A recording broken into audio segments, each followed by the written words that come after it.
but now like it's getting to the point where the whole obsession of women, like it's getting to the point where now like we have to really dig deep into it. Like now we have to dig deep like how these ladies are, but now we're touching it on mental wise. Oh yeah, so that's like, the purpose of it is I was watching a video and I sent it to Mars, and the general idea of the video was that men aren't as obsessed as they used to be with women anymore. And she ran down her list of why, and I agree with everything she said. And some of the things she said, because I'm paraphrasing, trying to remember, is a lot of women nowadays look the same. True. They're built the same. True. And they're looking for the same thing, which is a man who's a baller who could take care of them and can give them that Instagram looking life of being on the beach and chilling in the lavish houses. Yeah. And becoming such a problem with them because they're good looking. And because they're good looking, we got to deal with all the BS that comes with them being good looking. And it's gotten to a point where men just aren't as obsessed as they used to be when it comes to women. Like we're just okay, like not having one, like just like being like, I'm not about to deal with the bullshit. That's why a lot of men don't want to marry now. I even asked one chick, right? Bumped into her. I said, "Oh," because she was pretty, like, so, you know. And I was like, "Oh wow, like you working all these hours." I'm like, "Damn." I said, "How do your husband feel about it?" She's like, "Oh man, I'm not married." I was like, "Oh shit." I said, "Well, I mean, you have children though, right?" I said, "No, I don't have no children. I don't have time for children." She's like, "Oh shit, okay. All right, bet." She's like, "Yeah, marriage is not in my vision." I'm just like, "Damn. Okay. True. Okay. All right, bet." And I'm there are people like that. And that's fine. You know what I'm saying? If you're chasing your career, like whatever amongst the line of your working career that you're in, and you try to pursue something higher, then I'm not gonna like shit on you for that.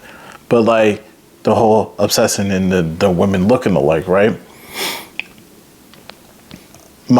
Where I'm at, a lot of the chicks do look the same, man. They look the same. They're just different shades, shapes, and sizes.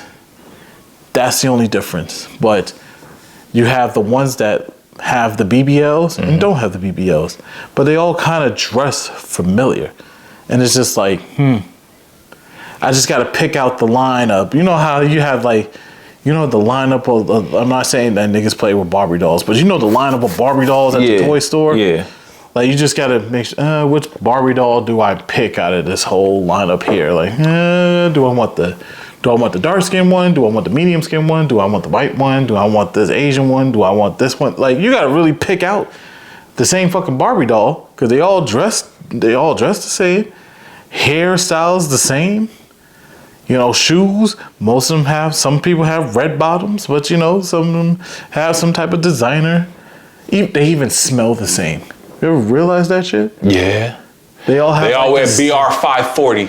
They all have that perfume, that Arabic musk for perfume for women though. I just said it. Yeah, that's Baccarat Rouge 540. There we go. All right, that's BR 540. BR 540. I didn't know that. I didn't know that, but I've been put on game. So like, yes, they have that musk.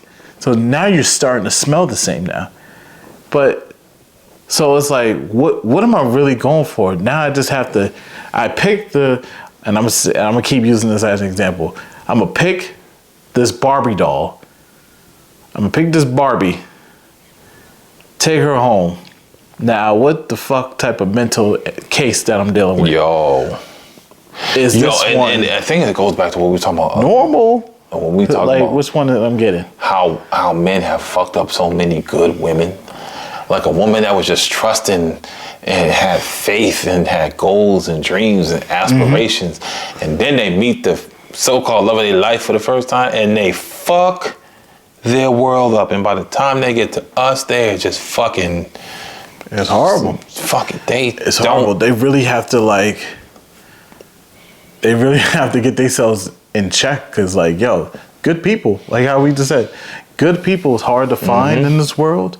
But when you mess up a relationship with a good person, it's kind of hard to bounce back from that, because now you fucked up their world. Because you're fucked up. Now you got And it's trauma. And you fucked up their world because of trauma. They're traumatized by what happened with you. Yeah. And so then you get a good guy like you, a good guy. What the fuck? A good guy like you, like yourself. And you're like battling this shit now because you know who you are as a person and you know you're a great person or a good man. But because she's got trust issues now, she now thinks you're like the last one. And so now you're stuck in this fucking circle of always having to try to prove yourself. Like, yo, I'm not like the last dude. Like, I'm really different. Like, like, you know what I'm saying? Like, how many times in an argument you hear somebody be like, yo, I ain't your last boyfriend. Like, like, that's not me. Yeah. I done showed you already. I'm not gonna, you know what I'm saying? Like, and people get tired of proving themselves. Like, yo, no, for real. You've been with me for a minute now. Because, like you saying, like, proving yourself. Because we talked about this a long time ago. But, like, you said something about, like, not just reevaluation, but like not just reassurance. Or reinventing yourself. Reinventing yourself, yes. You said not just reinventing yourself, but like it's just, well, let's just go with that. Because there was something else that you said that touched onto this, but like good people, leave them alone. Like you said, reinvent yourself so that, you know, you can go into this whole new relationship with this good person and be all right. And be all right. You be fine. You don't have to worry about trust issues, none of that. But it just sucks because like past traumas do fuck up. It does mess up that person. And so it's kind of hard for them to kind of go into another relationship with another person. And that other person don't even do nothing. They don't do nothing, you know what it is? Wrong. It's because what you said is right. Leave them alone until you're healed. Mm-hmm.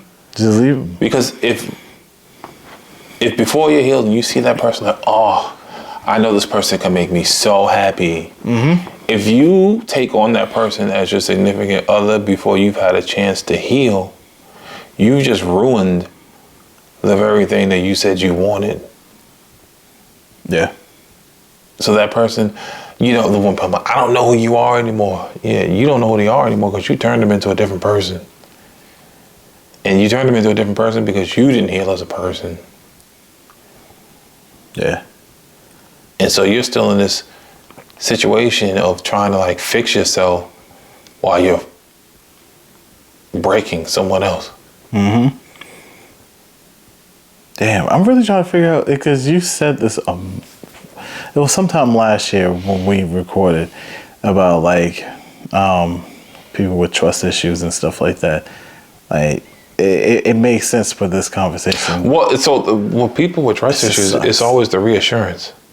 It is. It's the assuring them like, hey, I'm a great choice. Mm-hmm. I'm a good man. I'm gonna prove it to you. I'm gonna reassure you every day that I'm this good person. I'm a good person, just so you can feel more comfortable with the fact that you're with me. Mm-hmm. And that even could be a headache because now you're just you're forcing this reevaluation on this person. it may not make any sense of what I just said, but like if I'm just like, hey, I did this today. Mm-hmm.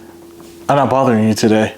It's kind of like, you know, letting you know that I'm still a good person. I'm still a good person. You can still fuck with me, I swear to God. You can still fuck with me, I swear to God. Like, annoying, right? Making that person, because, there's nothing wrong. And I see my son do this shit all the time. Like, he always apologizes for shit that he don't got to apologize for. And it's hard because, like, on one end, it's like, yo, stop apologizing. But on the other hand, it's like, no, but I need you to apologize when you're wrong. Mm-hmm. So now I have to wait until he's a certain age for him to be like, you only apologize in these instances. But you meet the men that sometimes they're so traumatized that they just apologize for everything. And that's past trauma from past relationships sometimes. Yeah. When they're in that relationship. And this is a sign of not healing. Like, you're not healed. Like, you got traumas from your previous relationship. So if she says something, oh my God, oh, I'm sorry. Like, quick to apologize when you really don't got to apologize for it. Like, But because you haven't sat back and be like, damn, I ain't about to sit here and apologize for this, or that. If I say it, then I said it, and if it's true, then it's true. And you run with the answer instead of questioning it and then apologizing for it.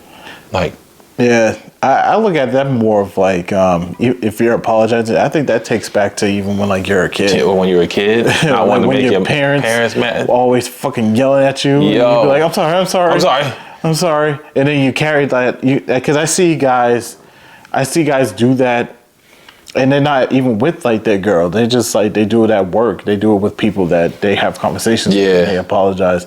So yeah, like you said, not everybody's healed from past traumas, but sometimes you don't need to bring, if you're not healed from a past trauma, don't bring that to you don't have to pack that up and put that in your closet of skeletons, big dog, before you start taking, because you move different when you're like free of trauma and hatred and sadness and sorrow and heartbreak.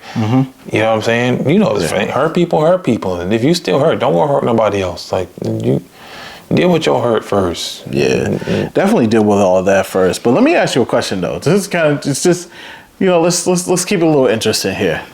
What do you think about today's women? Like, when you look at today's women, like, you're in a grocery store, like, what do you think? They all move by the ways of Instagram and social media.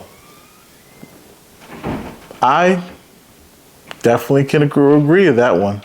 I can definitely agree on that one. And I feel the same way. Think about it. I feel the same way. It's just social media. Social media tells you how to dress, what to wear, things to eat, and things that look good.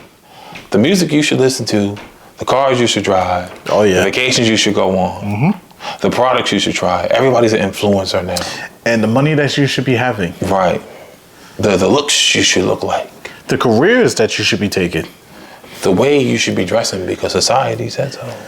Yo, it's crazy. I could definitely agree on that. It's funny because I ran into a conversation with one woman, and she was kind of like, she wasn't happy because she wasn't living the lifestyle that she's seen on Instagram.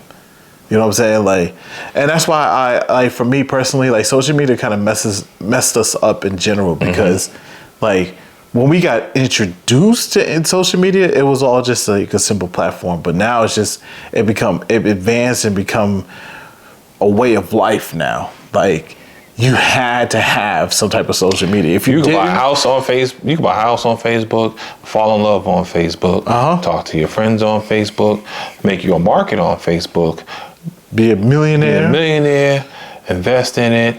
You can also fucking have freedom of speech, promote your company, market yourself, get business pages, everything you could possibly think of that you can do on Facebook, you can do on Facebook. Yeah. But here's the thing, these markets are all copycat now. So everything you can do on Facebook, you could do on Instagram, TikTok, Amazon, Google, Samsung, anything. And YouTube, Twitch, all that stuff.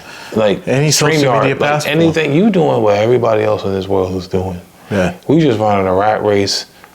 Look, we got a podcast. So 50 million other people in this world have a podcast. Yeah, exactly. You know what I'm saying? Like, and yes, it's a way of life. Sports stars retire, what they do? Get a podcast. R&B singers, they retire, what they do? Get a podcast. Rappers who we ain't heard from in fucking 49 years, get a YouTube channel or a podcast. Like, everybody doing what everybody doing, and I get it. It's a way to make money. It's a way of life. Yeah, it's another way of making money. But we just following suit. It's a way of life now, and it's just more. It's getting tedious. To me, it's getting tedious, and it's affecting us, because now, like, it's starting to. It really is affecting into our daily lives. Even if you think about it, right? The videos. If your girl ain't twerking in the bathroom on a handstand, then I don't want it. Yeah. And I'm telling you. Now let's go into like today's women. Like, and trust, believe, ladies, I'm gonna talk about men too. Don't. I'm not gonna leave us out. But like, let's go into like today's women, right? Every chick twerks. Every chick twerks. They're doing a dance on TikTok. And not every chick, but like most chick be twerking. Most chick got a fat ass. They got their body done. Most chicks got the glued on shit. The eyebrows too. The glue on. What's up with the eyebrows? The eyebrows getting with the trimmed up, and then the eyelashes getting added. Oh, the eyelash looking like windshield wipers. Yeah, I remember the eyelash phase. I'm glad that don't exist. It's dying down a little bit. I'm glad that don't exist too much now. That eyebrow threading is still a thing, bro. They be lined up. Stupid. Oh, the eyebrow crazy. You know, and I did talk to one girl. I said, yo, makeup is starting to get real fucking annoying to me. I appreciate natural beauty. Yeah, like, yo, there's nothing wrong with, like, your natural... Like, I understand a little bit of makeup. Not a lot of it. You know what I'm saying? Like, you know, don't cake your face up to the point where I notice that you're wearing it. That I notice that if I go like this to your face... Like, you know, like when professional makeup artists do people makeup, you like, I like it. Yeah, it looks good. It looks good.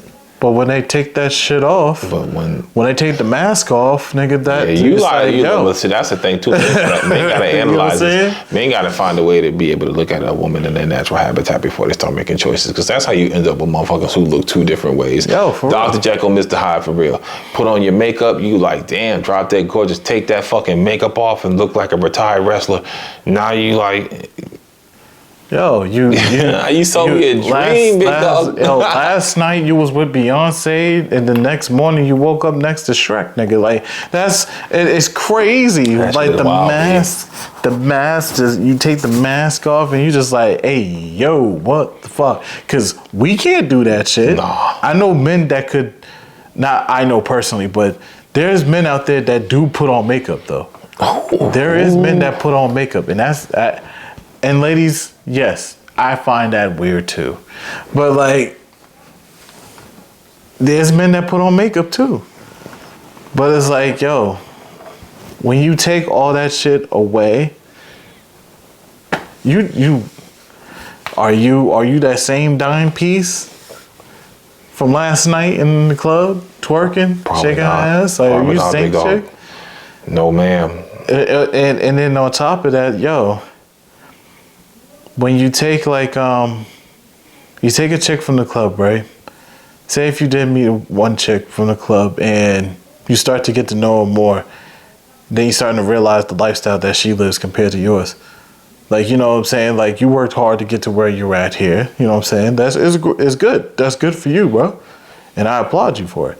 But like, you know, say the chick that you get or try to get talking shit about your lifestyle like it ain't shit, and then you look at hers and she definitely ain't where you thought she was talking about. Like, she's talking shit about yours, but her shit is not close to yours. Yo, that's crazy. The disrespect that goes into that. That's crazy. Oh, your apartment is small, bitch. You live in a basement. Get the fuck out of here. You know what I'm saying? Like, yo, you respectfully. You know, you live. And I'm not coming at, you know, certain women, but, you know, like, you staying at your parents' crib or something like that. You ain't got no car. You taking a bus. If you're talking shit about another man's lifestyle, and then like you look at, you know, we look at yours and be like, bitch, but your ass is living da da da da. Like, I look at you, listen, if I compare my lifestyle to your lifestyle, and I feel like I'm very, very overqualified to be talking to you, then there's a problem. Yeah. And that's why, like, you know, and trust and believe, ladies, like, I know that there's men out there that do the same shit. Thing. We refer to them as foster. Like, they fronting like but these the dudes that they don't have the BMW that they was driving that night when you first went right back to Hertz. It went back to Enterprise or Hertz. Like the clothes that they wearing, like some of the shit was borrowed from one of their homeboys. They borrowed one of their homeboys. They giving that homeboy that sweater back. You about to see him at a baby shower with that same sweater on. You know, he he's smelling, dressing all clean. You think, you know, the lifestyle he living is clean, but you go back to his crib like it's dirtier than a motherfucker, or he's sleeping on the floor, or he's at his mom's crib in the basement or some shit. Like, you know, there's a lot. You know what I'm saying? There's a lot of or you go factors to his crib and he got the women- TV sitting on crates. Yo, I'm telling you, and these are women that would tell these stories too. Word. But you know what's crazy? You don't hear too much of the men say any of those stories. Yo, that's Nowadays you might see it, but we don't. We're one of those people like, yeah, she wasn't it, bro. Nah, but this goes back to the question: why aren't men obsessed with women anymore? And we're not obsessed for these reasons.